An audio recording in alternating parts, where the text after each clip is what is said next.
I would like to welcome you all to today's event, Recruiting for Jihad, the Allure of the Islamic State.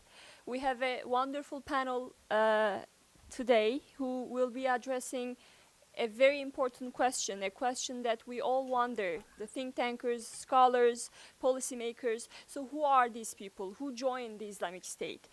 And I would like to thank the panelists and also Dr. Daniel Server and the conflict management at Johns Hopkins University for co-hosting today's event. Dan Server is a senior research professor of conflict management and senior fellow at the Center for Transatlantic Relations at the Johns Hopkins School of Advanced International Studies, as well as a fellow at the Middle East Institute. And formerly, he was the vice president for Centers of Peacebuilding Innovation at the United States Institute of Peace. He led teams there working on rule of law, religion, media, technology, security, governance, and gender. So without further ado, I would like to turn the floor to Dr. Server to introduce the panel, and thanks again for coming. Thank you, Gunul. It's a real pleasure to be able to host this event here at Johns Hopkins SAIS. I don't do long introductions of speakers, and in this particular case, I'm very anxious to hear what they have to say. As Gunul said, we're all wondering about the answer to this question. That said, I should note that Charles Lister has made a big splash arriving in Washington, and will make an even bigger one when he presents his book on March 4th at SEIU in a Middle East Institute-sponsored event. And I urge all of you to consider going to that. I knew Charles initially from his writing and not personally, and his writing was so trenchant, so slightly curmudgeonly, that I imagined he was an old guy, like me. And of course, he's a young, wise man. Ahmet Sait Yayla is a professor at the Harran University in Turkey. He has specialized in part in interviewing defectors. So he knows something about what motivated people to join, and maybe something about what motivated people to unjoin as well. Anne Speckhard is an associate professor of psychiatry at Georgetown University Medical School, and has tirelessly devoted herself to interviewing what shall I say, terrorists, suicide bombers, terrorist supporters, family members, close associates, and hostages. I mean, this is a kind of work that not everybody is suitable for. And I knew Anne also from her writings before we met for the first time today, and I'm just delighted to have her here. So we're going to go in this order, from Charles to Ahmet to Anne. And so Charles, start us off. Is it all right with the cameras if they sit? It's okay. Okay. So you can either sit or stand as you prefer. Good afternoon, everyone. Thank you, Dan, for a very kind welcome. It's great to be here. Thank you again. So this is a very difficult subject. The idea, the allure of ISIS, why people join. I guess probably the biggest point I would be keen to make, and perhaps my panelists may disagree, but the point I would be most keen to make is that I think every case is unique. I don't think there is necessarily a single answer to why individuals, and so many individuals, have ended up joining the kind of movement like the Islamic State or ISIS. But nonetheless, it's very, very clear that over the last few years, ISIS has been remarkably effective at recruiting individuals in the tens of thousands. So there must be reasons for that, at the very least. So to paint a big picture at the very beginning, since ISIS itself, or at the time the Islamic State in Iraq, entered into Syria as an independent, active part of the conflict there in April 2013. The group has evolved and adapted from being a Syria-Iraq-based insurgent movement to what it is today, which is a genuinely global terrorist organization. In that respect, I think it's also interesting to look at, and in respect of the subject of today's talk, it's interesting to look exactly how many fighters this organization has had at that time and now has today. Back in 2014, the organization had between 25 and 31,000 fighters within its ranks. Today it has 25,000 according to current US estimates. So although you might think that's a reduction in their overall fighting force, and you would be right in thinking that, within that time space, nearly 2 years, the group has recruited approximately 25 to 27,000 fighters. And those are the fighters who the United States today claims to have killed in airstrikes and allied ground operations since August 2014. So combined, at least if these are conservative estimates, the organization known as ISIS has recruited within its ranks over 50,000 fighters in the last 2 years, or over half of which have now apparently been killed. So we're clearly dealing with an organization that has got something right in terms of attracting a significant number of vulnerable people to its cause. Of those foreign fighters, as I say, that it has recruited over the last 2.5 years, current work suggests that they have come from over 120 different countries. So this is also not necessarily a phenomenon that has a specific regional bias. ISIS as an organization, as I said at the beginning, it has now turned global, is now, as is probably well known, not only active in Syria and Iraq, but has official active affiliates in Libya, Yemen, Afghanistan, Pakistan, Nigeria, the Russian North Caucasus, and Algeria, as well as an unofficial presence or affiliated presences in many other countries added to that. So to the question, how has ISIS adapted and evolved in that respect from an insurgent movement to a global terrorist organization? And then how has it done that by recruiting in such large numbers? 5 points I would be keen to make at the beginning in terms of how it has evolved in that respect. Number one, it has obviously exploited at the very beginning the immense chaos and destruction in Syria in order to establish itself, as I say, as an active actor there, but also to use that chaos as a massive recruiting tool. I mean, as I say, those vast numbers of fighters that it had recruited, the majority of the group's media operation focused on the chaos in Syria rather than Iraq. So Syria was immensely important to ISIS in the last couple years. Secondly, it has utilized its military prowess. I would argue that in the last couple years, ISIS has demonstrated, certainly at least in the last few decades, a level of military proficiency and professionalism, not as an organized army, but as an insurgent movement, that I think is incomparable to any other insurgent or terrorist organization elsewhere in the world. And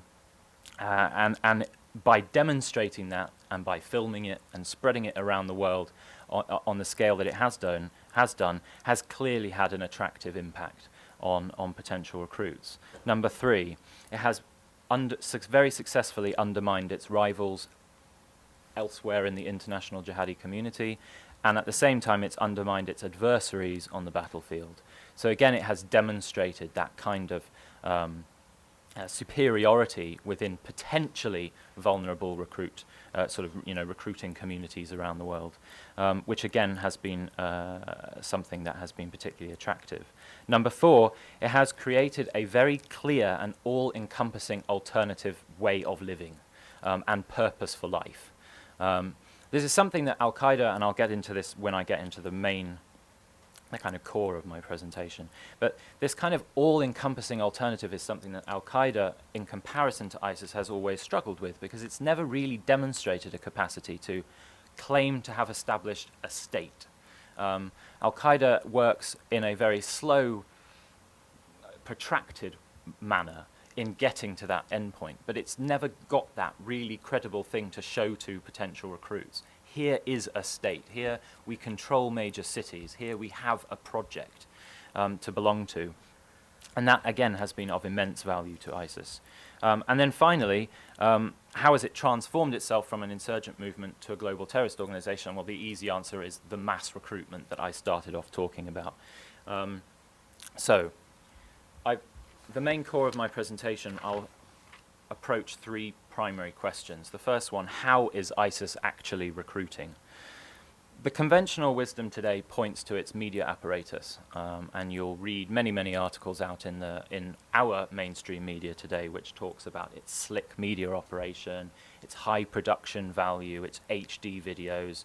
And whilst many sort of terrorism analysts like myself like to make fun of those things, it is also just plain simple that those factors within its media operation have been remarkably effective at attracting people online. And I myself, as someone who is on social media a lot, it's much more difficult to do this now, but certainly in 2013, 2014, it was very easy to watch, if you knew where to look, watch people steadily on the radicalization process and being heavily, heavily influenced by just videos and photographs coming out of ISIL territory. So the effect and the high quality of that content has had a particular value.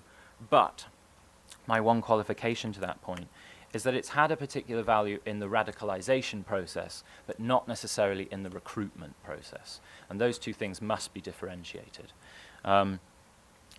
Violence and brutality, and we've seen real violence and brutality from ISIS over the last few years, as hard as it is to believe, that has had a particular effect on radicalizing people towards ISIS's cause. And again, that's something I've watched.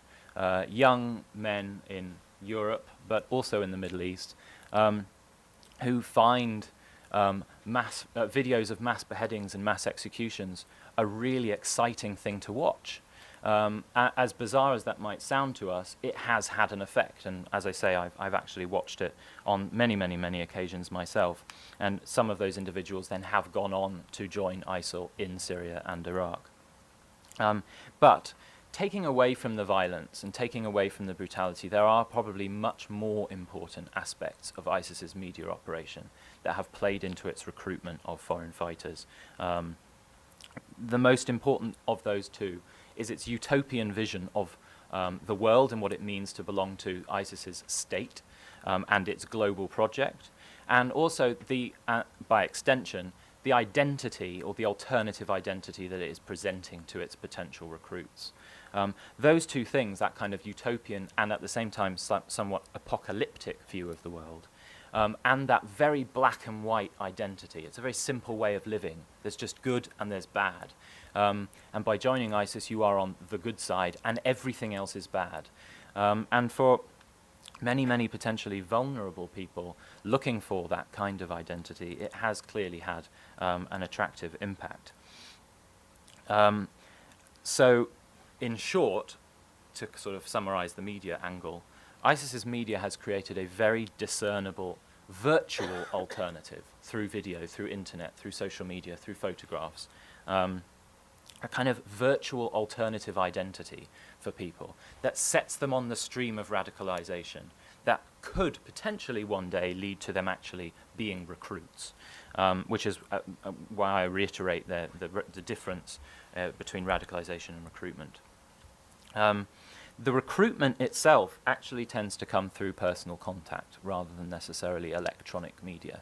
There have been cases, documented cases of ISIS fighters ISIS recruits speaking to ISIS members on their phone, on WhatsApp, on Telegram, on various applications that you can download for free on your phone to figure out, well, what's the best way of getting into Syria? What's the best route? Should I fly to Istanbul direct, or should I fly via a European country? Or if I'm coming from Casablanca, should I fly to Beirut and cross the border, or whatever? You know, all of the different angles. And there's been a lot of documented evidence of people having those kinds of discussions.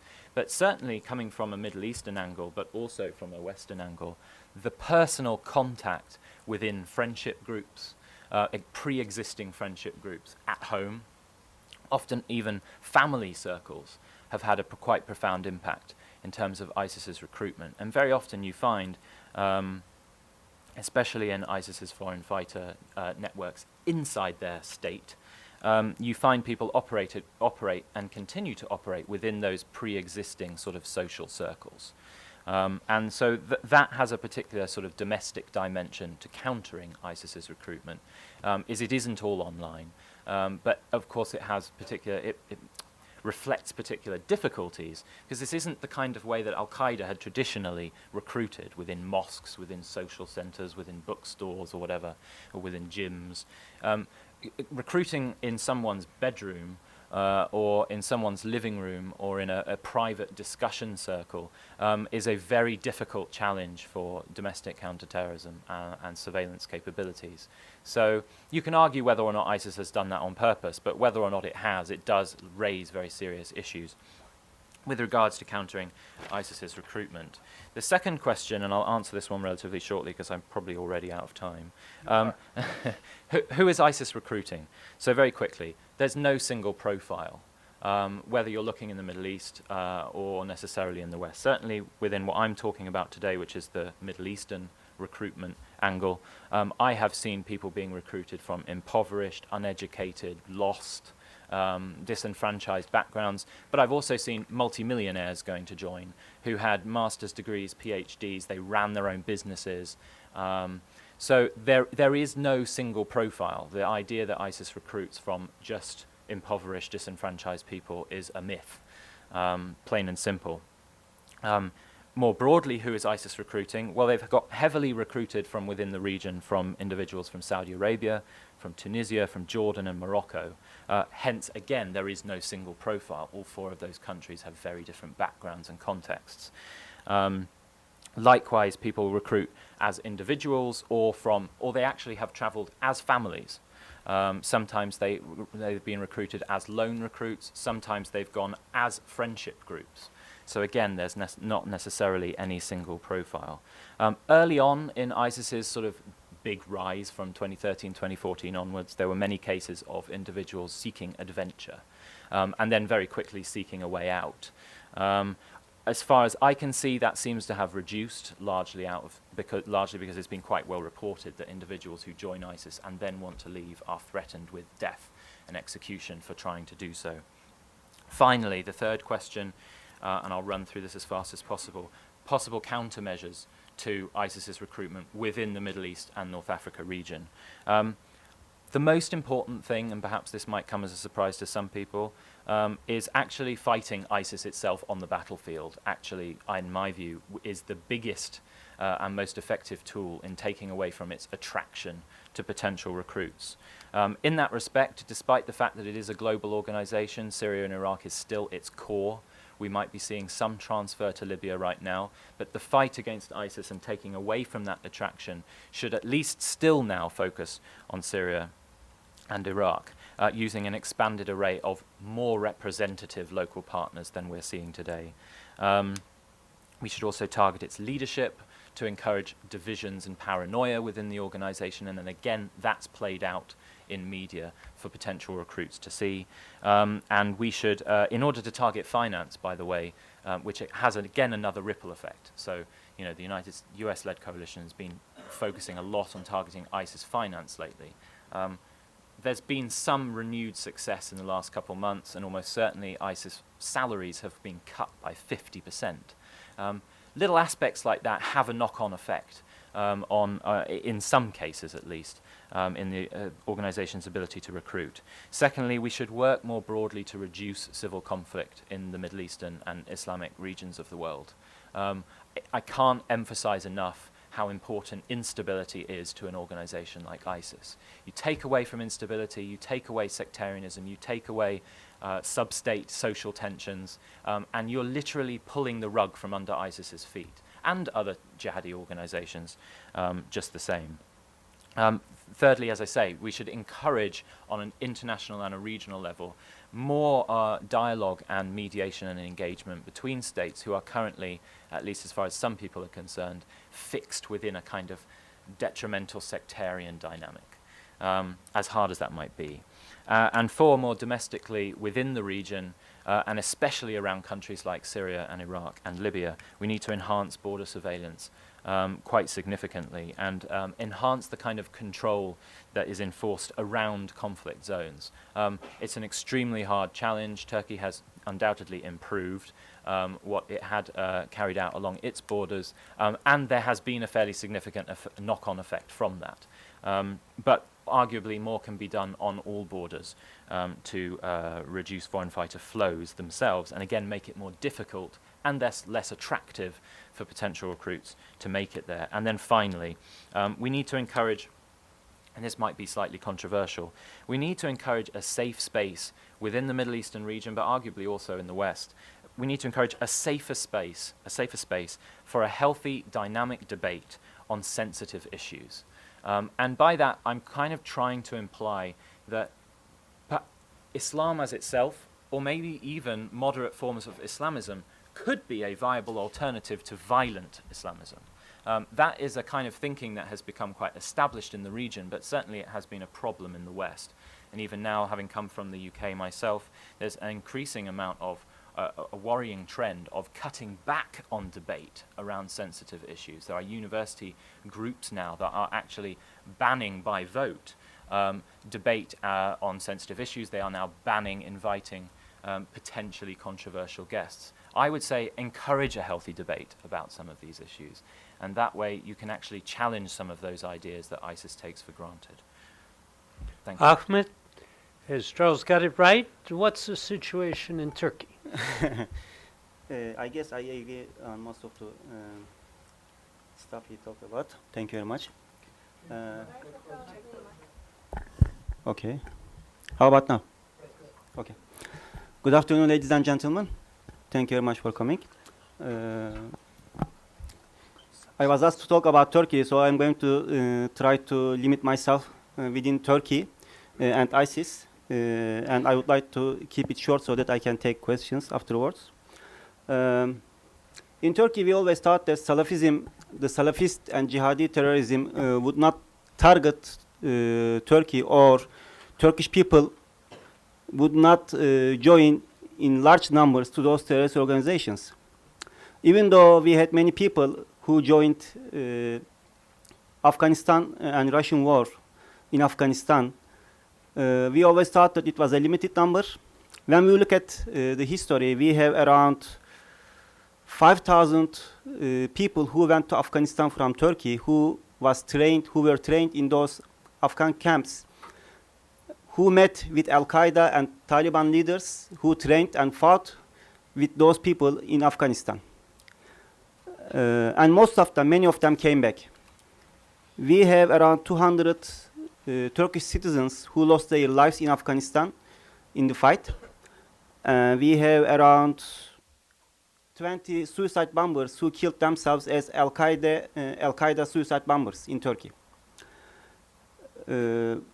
2003 November attacks in Istanbul, there were 4 truck suicide explosives targeting 2 synagogues, 1 HSBC bank, and 1 UK Consular General in Istanbul. It was kind of like an attack that shocked Turkey, because we never thought that Turkey was going to strike, Al-Qaeda was going to strike Turkey. We knew there were people who were very close to Al-Qaeda, but nobody thought that they were going to attack in mass scale and kill many people, wound a lot of people in a large-scale attack. In fact, in 2003, they killed 61 people and wounded 771 people in those attacks.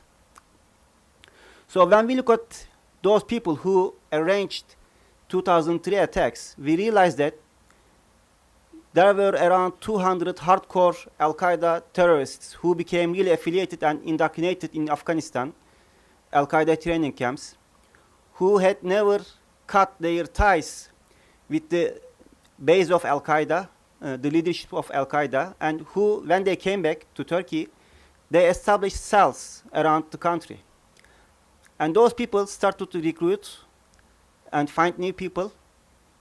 And within those cells, they carried out attacks in Istanbul. So fast forward to today, When we look at ISIS and the other terrorist organizations fighting in Syria, the jihadi movements, we can see that out of those 10,000 people who basically became the base of Al-Qaeda in the past in Turkey, voluntarily start to support the Syrian opposition in Syria. We cannot name all of them as ISIS because we have people fighting in Jabhat al-Nusra, Ahrar al-Sham, or other affiliations or other opposition groups in Syria. But right now, we believe that there are over 5,000 Turkish people who are in and out in Syria fighting against different groups or inside the different groups. We know that there are at least 1,200 or 300 fighters inside ISIS, and we know they keep crossing borders to pause the war for themselves, like taking a break. At a given point, we can say that at least 1,200, 1,300 fighters are fighting with ISIS in Turkey, in Syria, who are from Turkey. And we have also people from Turkey in Jabhat al-Nusra, Ahrar al-Sham, and others. The total number, we estimate it is over 5,000 people who have really affiliated themselves with those opposition groups in Syria. As of today, we have around 300 fighters who were killed in ISIS fights. And we have around exactly 5 suicide bombers who were from Turkey. So Turkish suicide bombers who killed themselves inside Syria. So when we look at those Turkish ISIS supporters' roles in the in ISIS in regards to Turkey, first of all, this base plays a critical role as a logistical support to ISIS, being Turkey at the border of Syria, very close to ISIS-controlled areas. ISIS used Turkey to support itself logistically from Turkey. When I say support logistically, it is not like used to be on the mules, but most of the time it is like trucks, truckloads of stuff being driven towards the border at nights. When we look at Syrian-Turkish border, it is land that you can drive everywhere and you can see everywhere. Within the border, there are villages which are very close to each other from each side, and it is like 50 meters apart. So at night, it is really easy to go over the border fence and to pass whatever you want to pass. There are occasions pregnant women passed border like in 60 seconds, to 45 seconds, because of the proximity of the villages and the houses between each side of the border. Also, I need to remind you that in those villages, people are relatives. And up until today, even nowadays, there are intermarriages between those villages because they are relatives. So their neighbor on the other side of the border, most of the time, might be their uncle at the same time. So they know each other very well, and they would do whatever it needs to be done. And when we look at the history, most of the time they are smugglers. They smuggled weapons, other goods like tobacco, sugar, or whatever people wanted to have around the border, and also weapons and human. And terrorist organizations use those smugglers for their causes as well, sometimes by paying them money, sometimes by forcing them what needs to be done for their causes.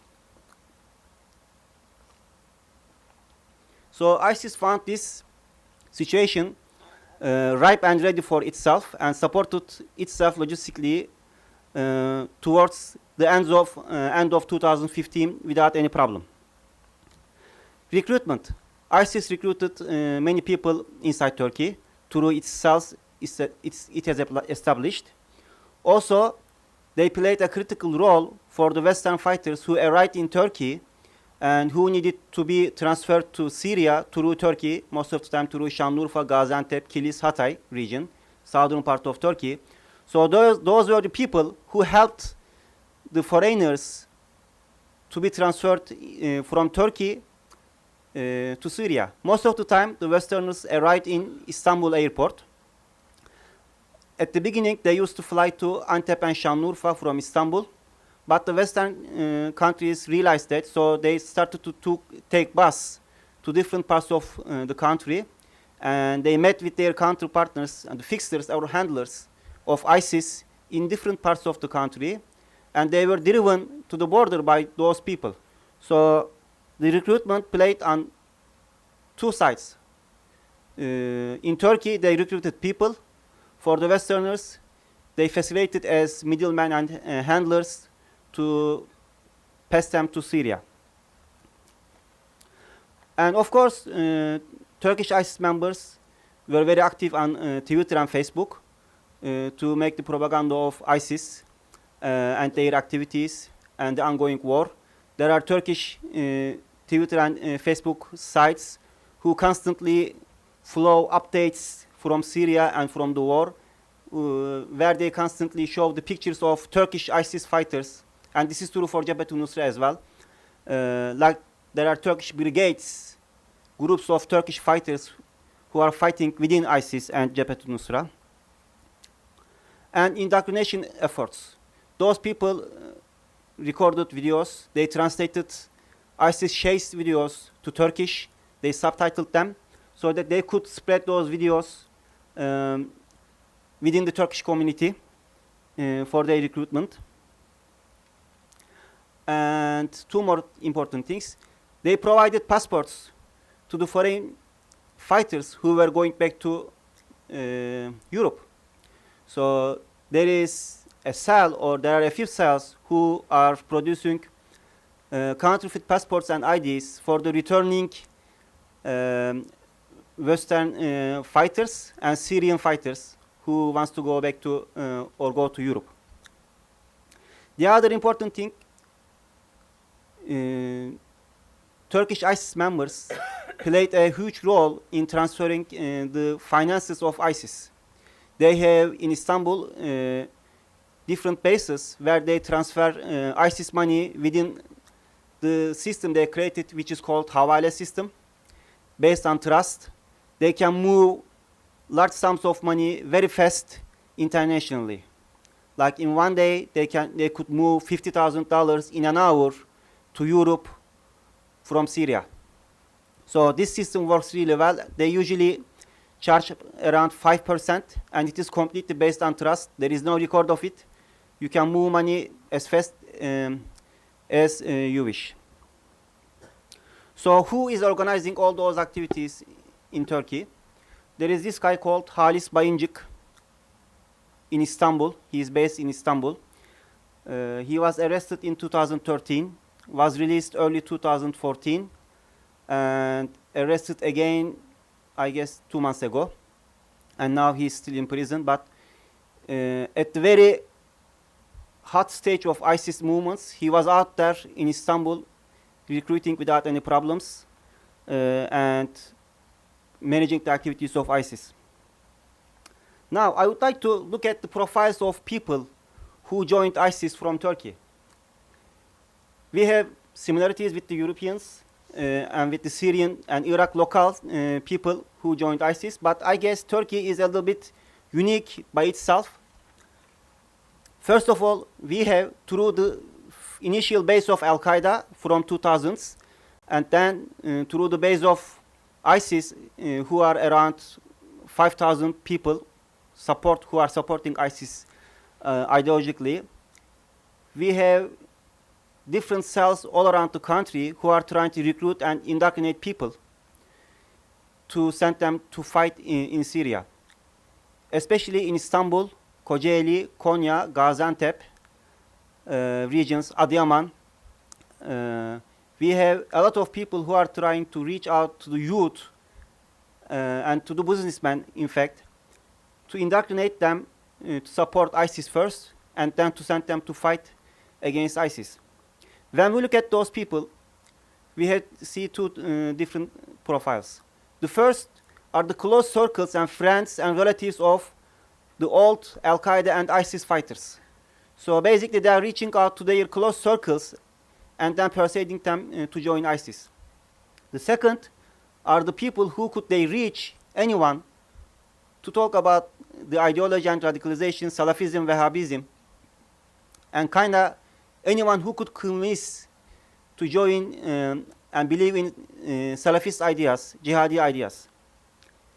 But still, the initial connection and then the brothership or being a kin with those people plays a critical role.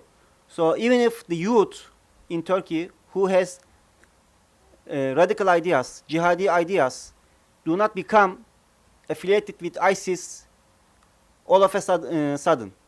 When we look at those people, we always see that there is a connection with a real ISIS recruiter and with those people. They might have been indoctrinated over the internet in the cyberspace, but eventually ISIS reaches them out even through the internet and meets them in person.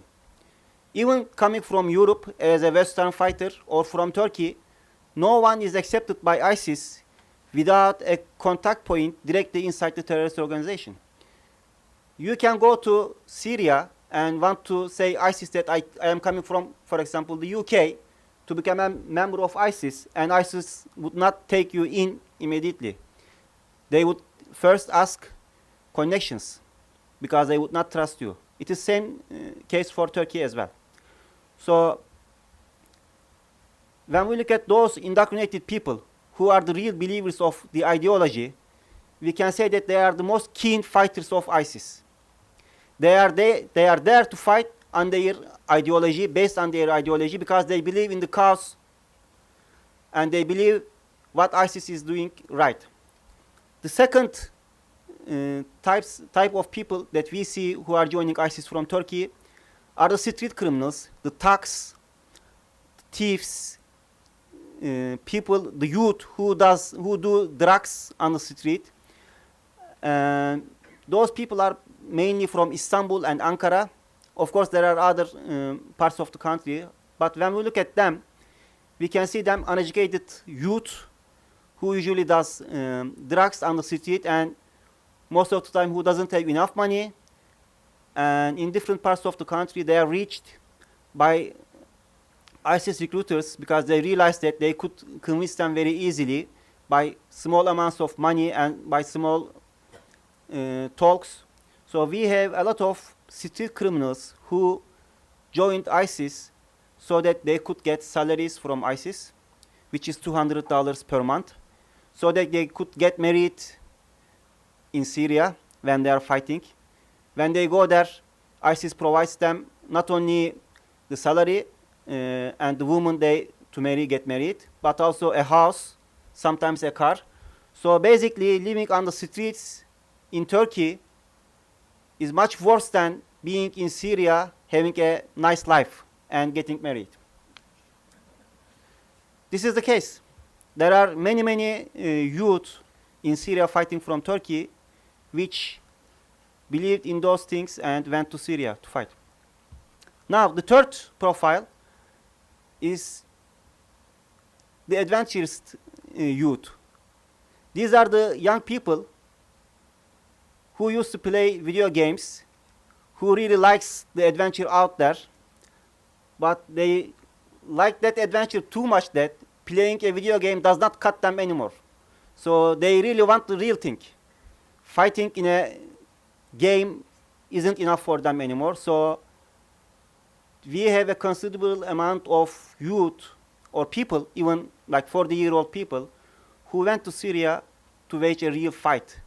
Instead of shooting in the games, to shoot real Kalashnikovs in the field. So these are kinds of people that joined to ISIS from Turkey.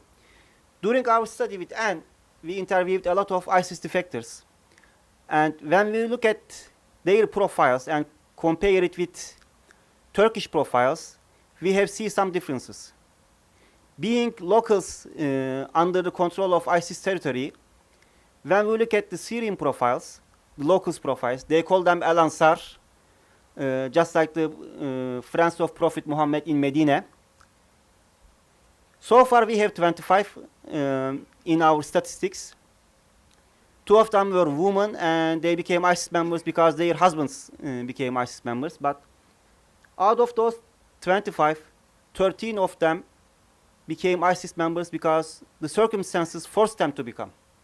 They were suffering without any food. They couldn't survive. They couldn't find any food to feed their families because ISIS cut all the means of food and making money. So they kind of stand it for months, and before they would die of hunger, they felt that they had to join ISIS to make money. So over half of the defectors we have talked, stated to us that they had to join, otherwise they wouldn't leave. They wouldn't be able to leave. Only 3 or 4 of them told to us that they joined ISIS based on their ideology, which is true. When I look at the statistics that I had studied with the DHKPC leftist terrorist organization, I interviewed around 100 of them based on how they joined the terrorist organization. Only 3% told me that they joined the terrorist organization based on solely on their ideology. Around 77% of them told that they became a terrorist because their relatives and their friends were terrorists and they reached them out to persuade them to join terrorist organization. So this also coincides with my previous DHKPC research. I don't want to keep talking too much. It's like 15 minutes, I guess. Thank you very much for your patience, and I'd like to get the questions afterwards. Thank you, Ahmet. Anne? Hello, and nice to see friends here. Thank you for organizing, to Kunal and Daniel. They asked me to speak about Europe, and maybe I should just say I've been interviewing terrorists for probably about 15 years, getting close to 500 now. And when the terrorists are dead, I interview their family members. So if they're a deceased suicide bomber, I try to talk to their family or their close associates. And now in some cases, I've done the same with kids that have gone over to Syria, try to talk to their parents or their close associates if I can't talk to them.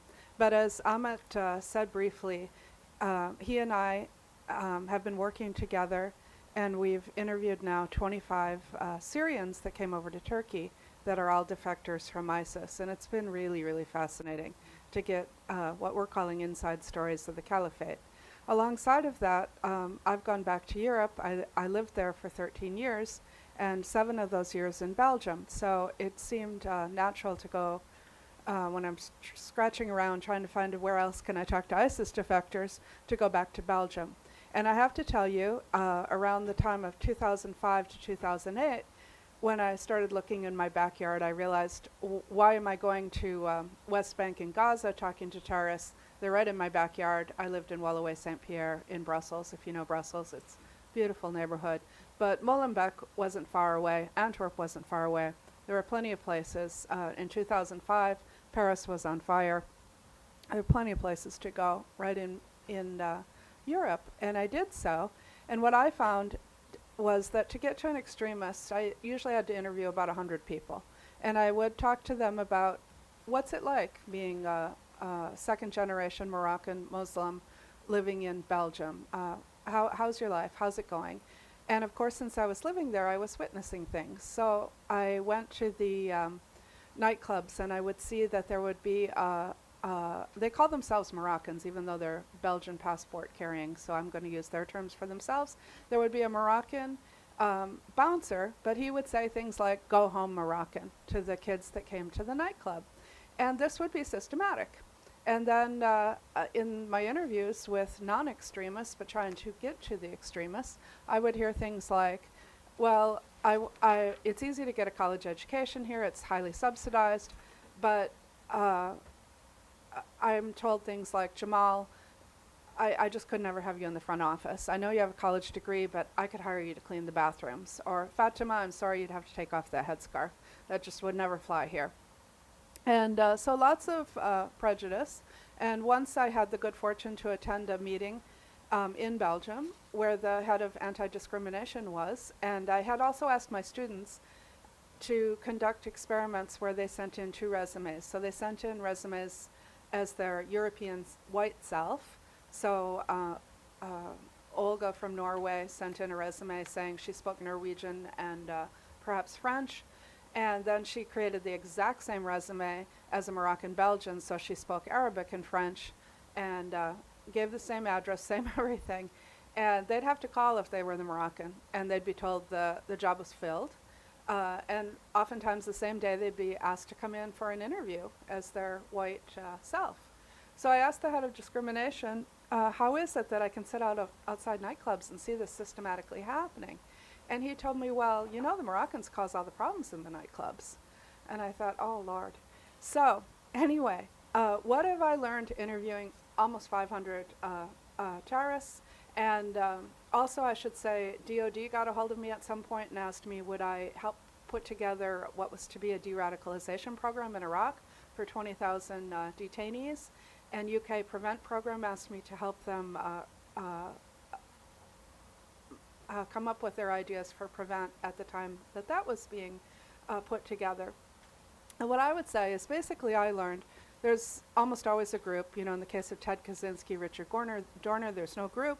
It purports to represent the people. In this case, ISIS is purporting to represent an alternative world order, a utopia, an idea, a caliphate, something that captures the imagination of people all over the world. Second, there's an ideology, and the ideology always wrongly justifies attacking civilians to promote the cause and to promote the group and the people it's representing. And third, there's some level of social support. So, you know, when you're living in Gaza, you can kind of get it. There's a grandma that goes out to a demonstration and she's got an RPG on her shoulder. And you think, you know, if there's this thing of looking glass self of, you know, I wore a suit today because I knew I'd be looking out at all of you, and you're going to wear a suit, so I didn't come in my swimsuit. You know, I know what's appropriate by looking around me. If there's high level of social support for terrorism, it'll be easier for you to resonate to it and to join it. But, you know, think about Tamerlan Tsarnaev in Boston. Not so much. He's got to get on the internet. And the internet wasn't what it is today. But he did find another fighter, Plotnikov, someone like himself from Russia. They cooked up their plan. They went off to Dagestan. They were going to join the fighters. Plotnikov managed to do it. He was killed. And Tsarnaev said, oh, that didn't work out so good for me. I guess I'll go back to Boston. But continues on the internet, finding his social support there. And we saw where that led.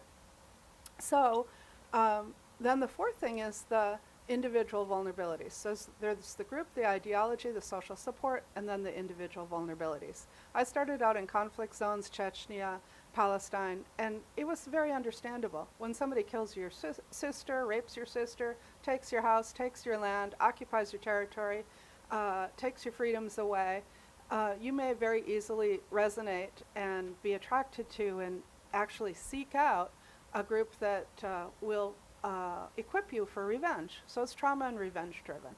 But what about non-conflict zones? What about when I'm walking around in Casablanca trying to find the friends of the suicide bombers, who I did find, and ask them, you know, there's no conflict zone going on here. But they told me, oh no, it's in Iraq. We're watching all the DVDs of what's going on in Iraq, and we're filling our minds with that. Or what about Belgium? What about Europe? Well, I can tell you that what's going on there, and it is contextual, as Charles told us, and everybody's trajectory into terrorism and hopefully back out is individual. But there are a whole caseload of vulnerabilities, and I'm just writing up a paper for it, and you'll be able to find it on our ICSV website. But there's at least 16 vulnerabilities. So there's, let's say you're in Belgium and, you know, you're running into Jamal, I could never hire you, or go home Moroccan. You feel marginalized, discriminated against.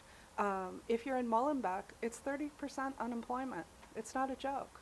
You can't get employed. That's going to limit if you're a young man, that's going to limit your dating ability. That's going to limit whether you can get married or not. And I did ask young Moroccans, truthfully, can you get sex? Can you get laid? And they told me, yes, we can. But without a job, it's really hard. And ISIS is offering you a job these days. And they're offering you sex now. And, you know, so many people are like, is it the virgins? And I'm like, no, it's not the virgins, it's sex now. And I really want you to understand that for a young man, that's a big motivator. And you can go over to ISIS land, join the caliphate, and you will be set up with a wife. And we're hearing all about this in our interviews. And I hope you'll read our book when it comes out in the next month or two. So it's just mind-boggling.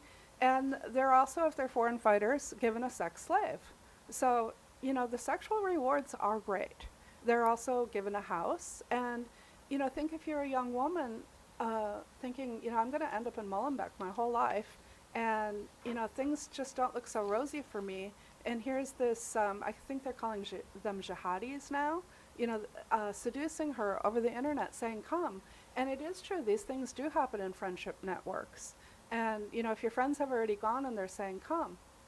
I can tell you I was just in Belgium, and I so far have 2 interviews of people that have been in ISIS and came back, 1 male, 1 female, and 4 parents, and also talked to a lot of intel people and police and so on. And I was so surprised to hear them say, this problem that's arisen in the last 2 years. I was like, where were you in 2007? Where were you in 2005? Oh my God. But anyway, let's see. So one of them told me about growing up in a terribly alcoholic family, a Catholic, converted. And he said, I was so happy to find something. He didn't mention, but I found out later, that it cleaned him up from his own drug habit. His mother was an alcoholic. He grew up in chaos. He was angry at the Catholic Church, angry at his family for failing him so terribly. And here's this group that suddenly has limits. And he said, I really needed limits in my life. And then, you know, I was hearing about Syria and thinking, I can go and do something. I can use myself. And told me point blank, he'd been through the legal process, he'd been convicted, and he was let out on the loose, and also mind-boggling. Told me, I still want the caliphate. What happened in Paris is justified, and it'll take blood to get the caliphate here, and I want it here. And I thought, and you're walking around on the streets. Wow, got a lot of work to do. A young woman that I talked to that returned went because her fiancé husband wanted to go. And same thing, feeling marginalized. Oh, the first one was a convert. So, you know, white kid that decided Islam could answer his own psychological needs, which it did. And sometimes I call that psychological first aid, very short-lived if you end up as the martyr. You know, it provides for you. And I can't finish in 10 minutes everything I could say on that, but it does deliver a sense of euphoria to enter this whole mindset, and it delivers an ability to get away from PTSD. If you have PTSD, you're constantly being alarmed and constantly having flashbacks, but if someone can offer you a psychobiological medication through an ideology, that's very powerful, and it works. It doesn't work for a long time. You have to end up martyring yourself to stay in that euphoric state. But it's delivered, and you can also find all that on my website if you want to find those papers. I think that I am going to sum up so that I stay in the time frame that I was asked to stay in. And if you want to go deeper, you can look at the papers. But for Europe, we basically have to think about, take Belgium for example. They have the highest per capita foreign fighter rate. They have 500 kids that have gone over. Well, they're not just kids. They go all the way up to, I think, 60 years old. And, but they're the highest in Europe. 500 have gone over, 100 have come back, 50 are on the streets.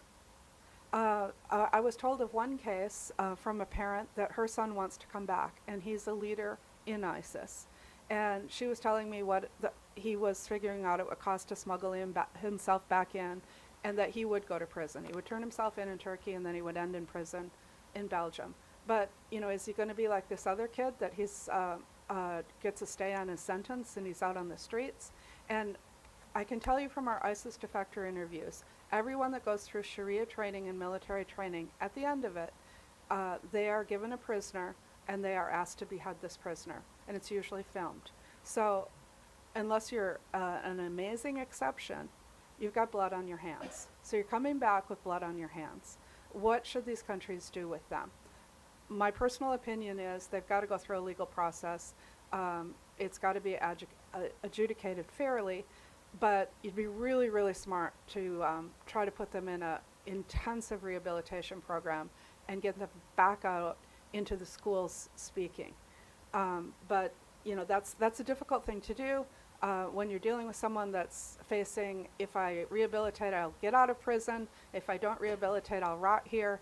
And keep in mind, European prison sentences tend to be short, but you know, you'll rot at least for a while. They're going to have a lot of incentive to lie and be disingenuous. But if they are truly rehabilitated and they go out and speak in schools and in communities, they can make a huge difference. And that's what we're doing with our ISIS defectors interview project. We're trying to capture things on video, put them up to fight in the social media space. But also, I would say, Europe-wide, they need a civil rights movement. I mean, if you're facing that you can't get a job and you have high unemployment and constant discrimination in your life, and I'm not saying that these people are totally innocent either, because every single one of my female college students told me she had been beaten in some way by Moroccan Belgian. So, you know, there's two sides to every story.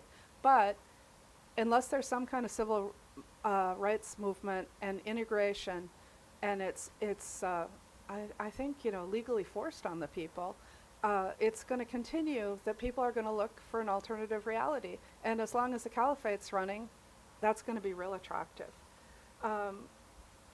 We also need to support our Europeans to talk to each other. I mean, we had one of our defectors tell us the Turkish border is as easy to pass as cheese. And Turkey, in many ways, has supported ISIS. And people are moving back and forth. We just saw that with the Paris attacks. Most of the Europeans, we're told by our defectors, are the true believers. We're also told that they burn their passports. But you just heard from my colleague how they get new ones, and we know that's true. So we have to work with Turkey and really have a genuine agreement with Turkey. We also have to support Greece. I mean, these islands are overrun, and probably most of those people are running away from a ruthless organization. But, you know, some of them came on the ferry to Piraeus and had no trouble whatsoever going back up to Belgium and to Paris. I think I'll end there so that I don't push the limits of how long I have to talk, but thank you for your attention. Thank you, Anne. Thank you, Ahmet. Thank you, Charles. I'm going to open it in a moment to questions from the public. But I did want to say that, Charles, it seems to me you, right off the bat, sort of set the tone, because you said there's no single profile, there's no single motive.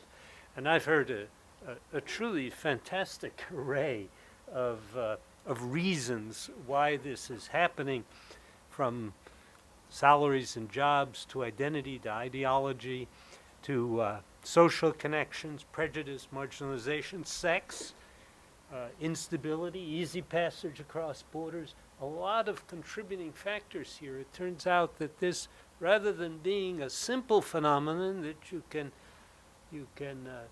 defeat exclusively with military means, so I take Charles's point that military means are extremely important in defeating the Islamic State on the battlefield. It seems to me what we've got is a picture of a very complicated phenomenon that's going to take many different approaches to contain it and eventually to defeat it. Questions from the floor? Please, right here. I think I'll take three at a time, so whichever one of you wants to. Thank you very much. My name is Ishan Jabi. Very quick for this, thank you. Thank you very much.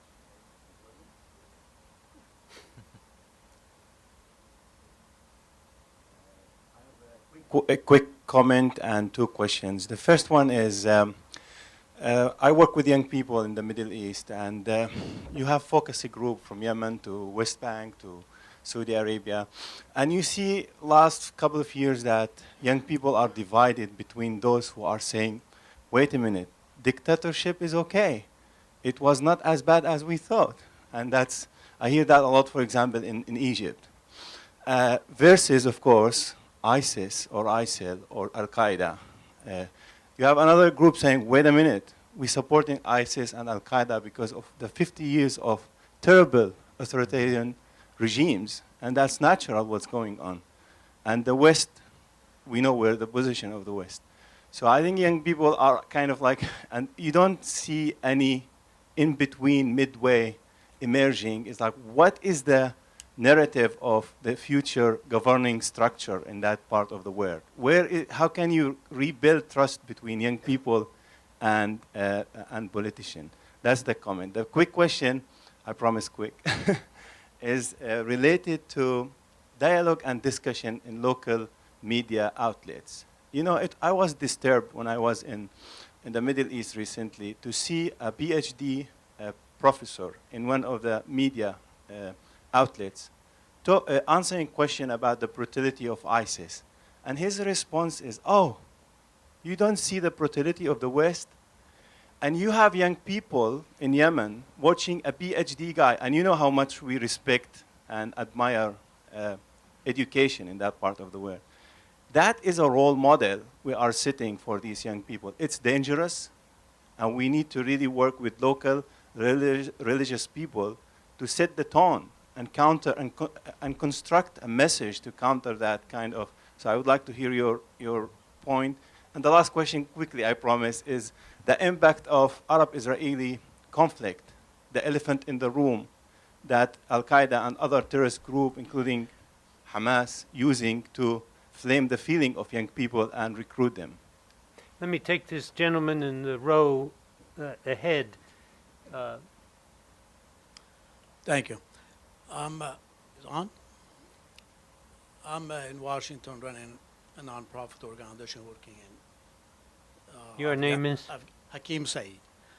And I'm continuing my friend's comment on Middle East, which is true. But my question is to Mr. Ahmet and Charles. There's a group of ISIS in Central Asia, which Central Asian countries are mostly Turkish speaking, besides Tajikistan. And they call them Khorasan. Is any connection between these two?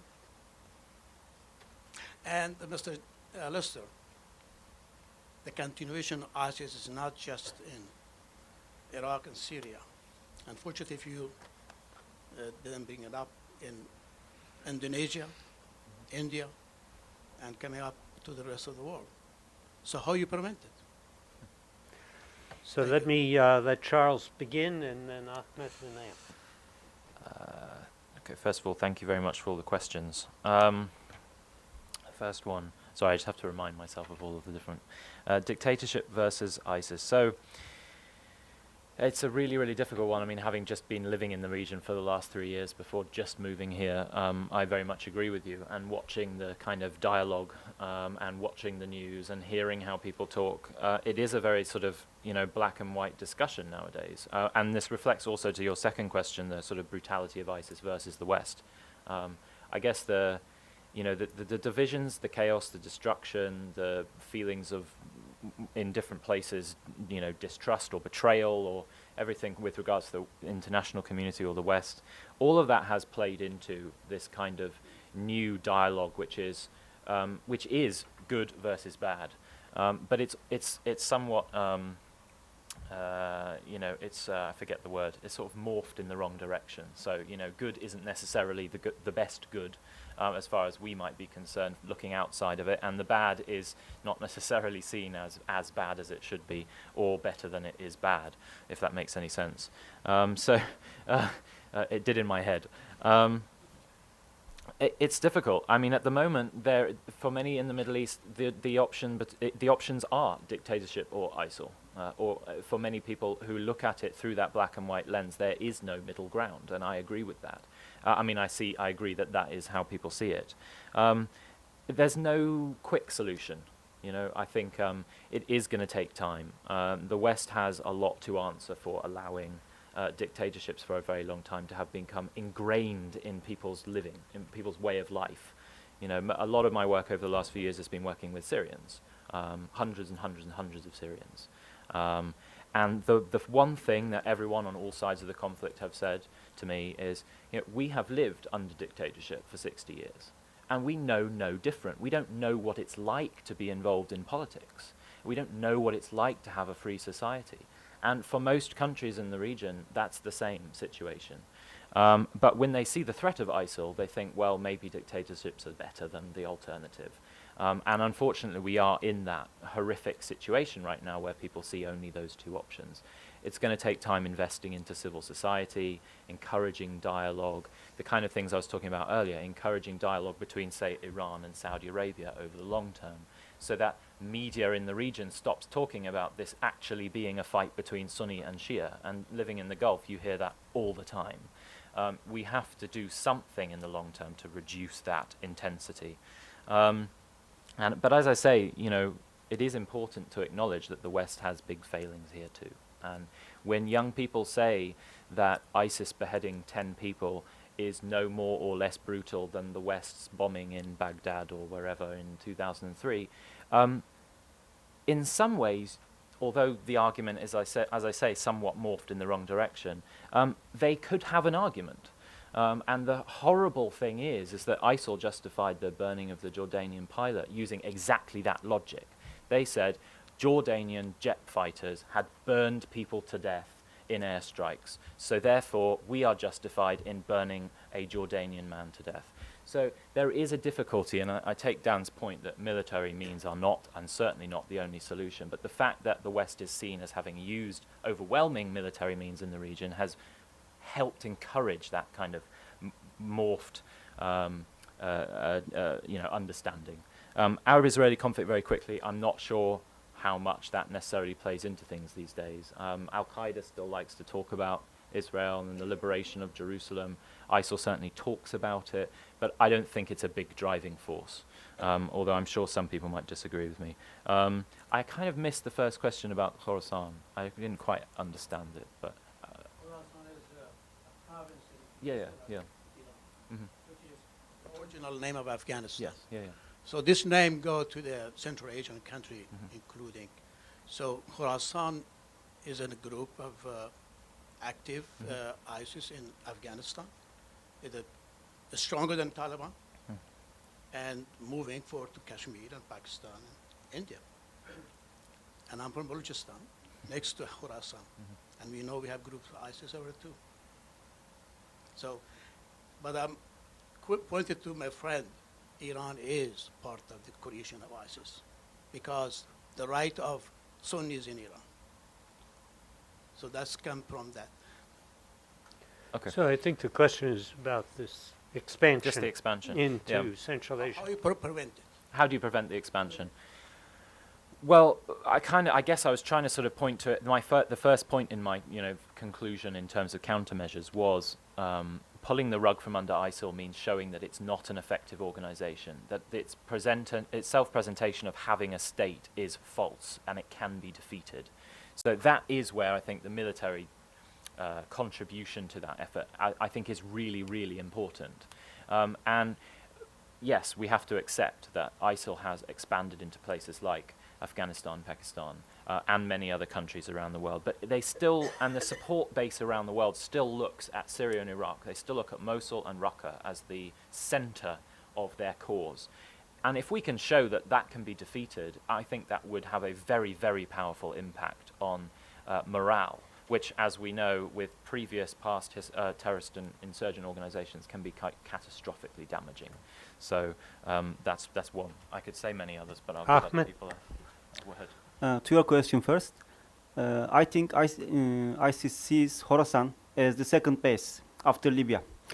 As they are being beaten up in Syria and Iraq, they are moving some of their forces to Libya, but Libya is far open to West to get assaulted. But Khorasan is not like that. And Khorasan people are known as tough people. They are known as the best fighters of ISIS and Al-Qaeda.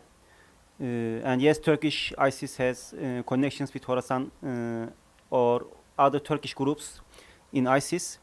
But I can see that if the fight against ISIS continues on this level, we are going to see new established groups and moved old ISIS members towards Khorasan to make like a larger presence of ISIS in over there.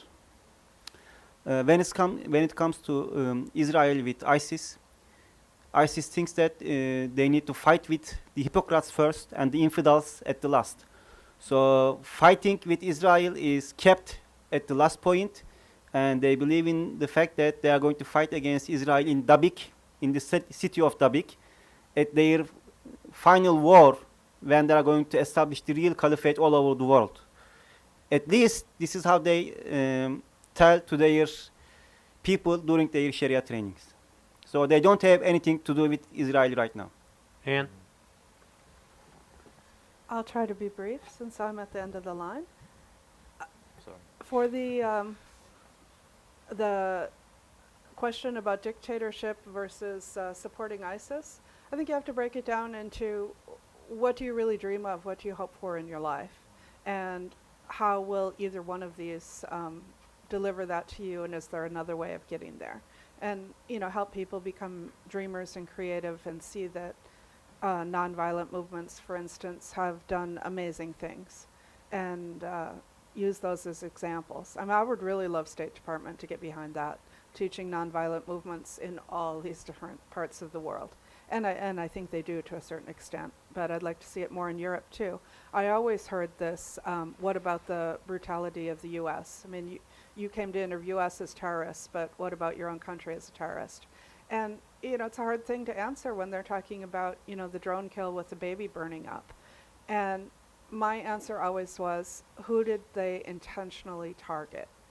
Collateral damage is one thing, but intentionally targeting civilians for the purpose of creating terror and controlling things is a lot different than purposely targeting a terrorist and being willing to take his family out with him. I'm not saying that the second is correct, but they are different, and we need to acknowledge that.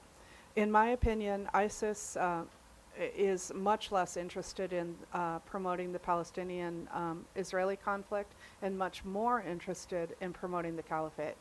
And as Ahmet said, they've got plans for it, and we have had some of our defectors ask us or tell us that they asked their sheikhs, well, what about fighting with Israel? And they said that's for later. And both with Jabik and with Khorasan, these are things that come from the hadiths and from the Quran and are very powerful because of that, because again, it resonates with this whole caliphate, and we're actually following the scriptures, and it's all coming to be into being, and I'm a part of that. I'm an actor. I'm significant. I think I answered. Let me take you, and I'll go over here. Thank you. My name is Kathy Turner. I'm a military fellow at the Institute of Peace. I've been studying female terrorists, and I really would like all three of your perspective on the role of women in ISIS. And is it more of a support role? Is there some direct role in actual operations, or is it more recruitment and traditional roles of women with Islam? Thank you.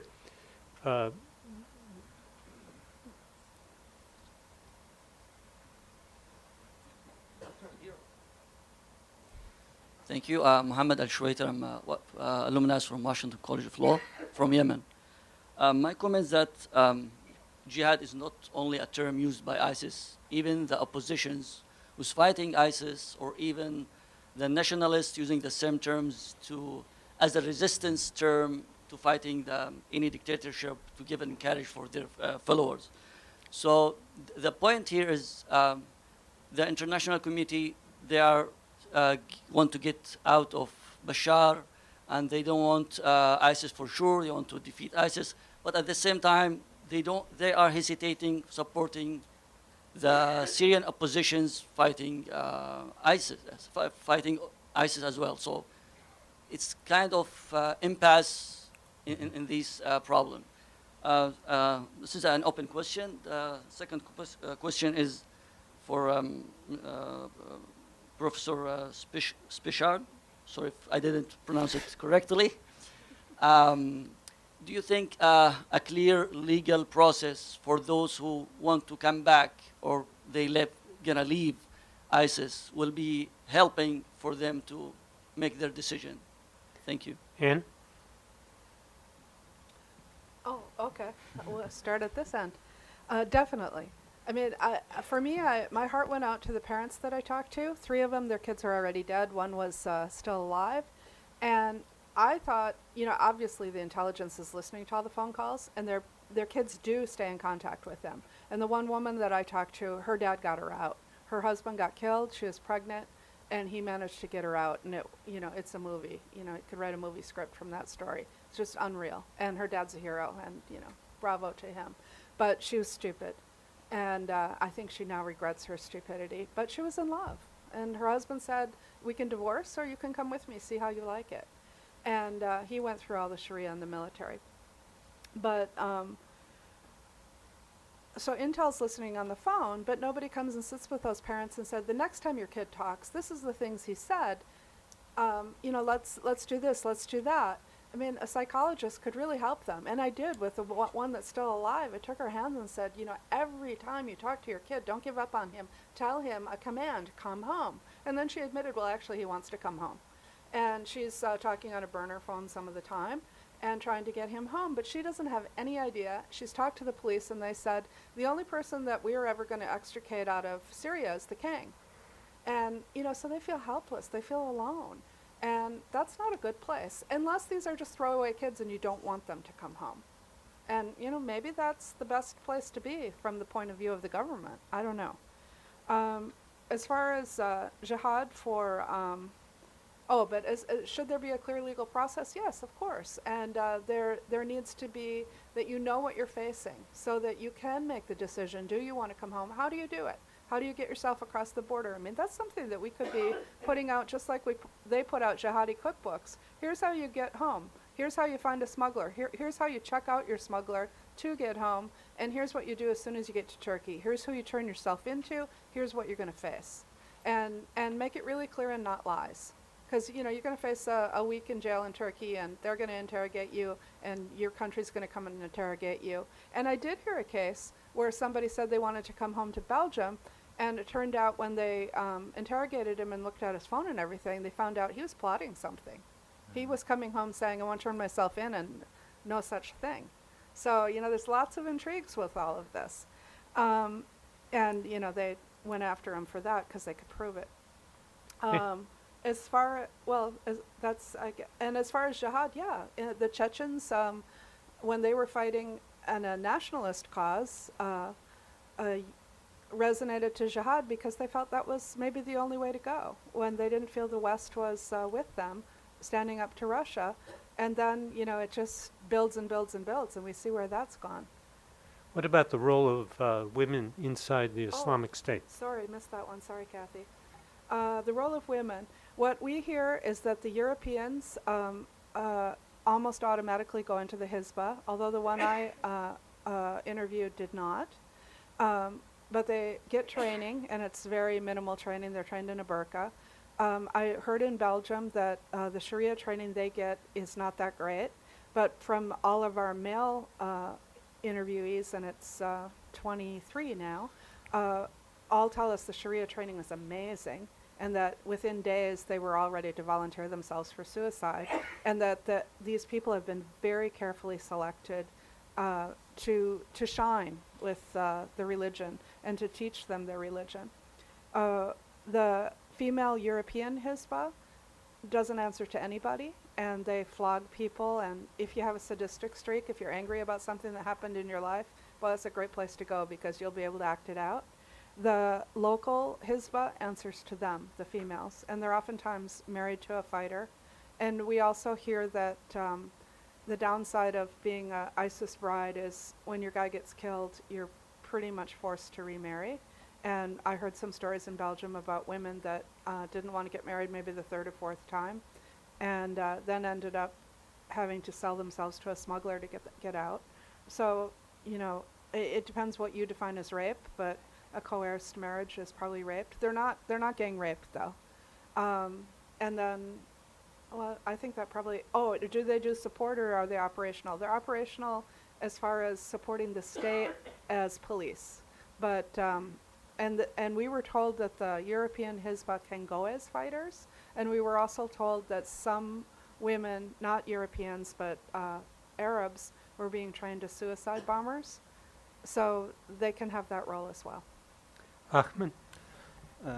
I guess for the role of women and answer it all, I just would like to talk about the future of the conflict in Syria in terms of everybody fighting each other. As we have seen in Afghanistan, at the first, Al-Qaeda was fighting against the Russians, and it wasn't deemed as a terrorist organization. But when the conflict was done over there, all of a sudden we had a problem with the Al-Qaeda because there were many, many terrorists or fighters who didn't know what they were going to do. And then Osama bin Laden came out and showed them a new target. So I guess after the war in Syria, when the conflict is settled, we are going to have many, many different groups who are out there without any job and who are going to be looking for new adventures and new targets. This happened in Turkey as well. By the end of 80s, there was this group called Hizbullah, Turkish Hizbullah. They were fighting against the PKK. And at that time, the military kind of liked the idea, having these two terrorist organizations getting to each other. But after some time, as the Hizbullah grew bigger and larger, now they start to target Turkish military and Turkish police. So as those groups get larger and larger and starts to win and win, they are going to differentiate directions in terms of targets and future targets. Charles? I'll be very brief. I'll just touch on the jihad thing. If I understood your answer, if I understood your question correctly, yes. I mean, the vast majority of the most moderate opposition groups in Syria use the term jihad, but it doesn't mean that they're extremists. And I think this is the one biggest thing I've been so frustrated in following Syria is that the West in general has just fundamentally, consistently misunderstood actors on the ground across the spectrum, just simply as a result of cultural misunderstanding. And that some people using that word is one example of that. But using the term jihad does not make you an extremist. There are people who still drink beers within some opposition groups who will still say, I'm fighting jihad in Syria because I am stopping our people from being violently repressed by Bashar al-Assad. So that the West has serious lessons to learn in how it actually understands people like that on the ground, and much of the chaos we see today is arguably as an extension or as a result of the fact that we've consistently misunderstood most of the people who are in Syria, and still today. And I just would like to add something very short. When you look at from the perspectives of those people in Syria, when you talk to them, they will tell you, they raped my sister, they killed my brother, when they're talking about what's going on over there. So the circumstances and their emotions kind of steer them towards jihad, because they don't have anything to do other than fighting. Let me try you. A quick one, please. I have two questions. Okay? Let's do one question, because I don't have time for two. One for Ahmet. It is how big is the threat of Salafism and radicalization in Turkey? If it is a really big threat or not? Because I see that for example, from the Netherlands, 200 people, fighters was in Syria, but from Turkey, from 600 to 1,000 in ISIS. And the second question to Anne, how you can think rehabilitation of the people after ISIS, especially when come back to Belgium or to the Netherlands, because last April, Prime Minister of the Netherlands said that we can kill these people in our army must kill these people in Iraq before coming back. Let's get some quick answers. Anne? Well, I can understand that as public policy, that it's easier to kill them and get rid of them, and good riddance. And some of my colleagues did ask me that. If you let them come back, you have to rehabilitate them, or else you have to put them in their own prison and make sure that they have absolutely no contact with anybody else. Otherwise, they're going to see themselves in the prisons. And Europeans do tend to have pretty short prison sentences, even for life. And a true believer will remain a true believer unless someone gets to him. And the way you get to him is you look at the four things that I told you about: the group, the ideology, the social support, and the vulnerabilities. And I would really look hard at the vulnerabilities. And why was this ideology resonating to you? What did they do for you? And we ask everyone in our sample, what was good about ISIS? And they tell us real things. They tell us why they gravitated, why they wanted it, and how it so deeply disappointed them. And then you have to address the deep disappointment and redirect them into another path. All the while, you have to be aware that they might be lying through their teeth to try to dupe you into, checking the box and saying, this person looks relatively safe. And I would say, if you're working against ISIS, you want to work with an imam and a psychologist, and both of them pretty well equipped to go up against it. And the imam will tell them, brother, do you realize you only have the second half of the verse here? And yes, the Quran does say that, but in 5 other places it says this. Or, and a psychologist, I see how this is meeting your needs, but could I offer you something else? Which is what we do in psychology all the time, sell ideas. Ahmet? I guess very shortly, the problem is really big and we need to deal with it now. Otherwise, it's going to be out of the hands in the near future. Turkey's history with Salafism, there are 2 critical points in the recent history that increased the public support towards Salafism.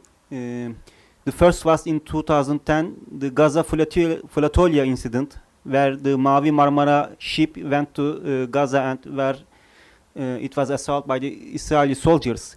That incident was used to fuel radical ideas and ideologies into the society in Turkey. The second was the coup in Egypt and the Ihwan movement, Rabia movement, which was also used to fuel radicalization and Salafism into the public by different groups. So I guess it is really critical that Turkey takes precautionary measures against Salafism and Jihadism radicalization in Turkey. Charles, a final word? Oh, sorry, I didn't realize the questions were to me. Salafism in Turkey, I'm not sure. I think I will defer to Anne on her area. But from what I can say, yes, there certainly is an issue. I would say rather than using punitive measures, it's better to try and encourage, as I said, encourage debate. Again, Salafism doesn't have to be Salafi jihadism.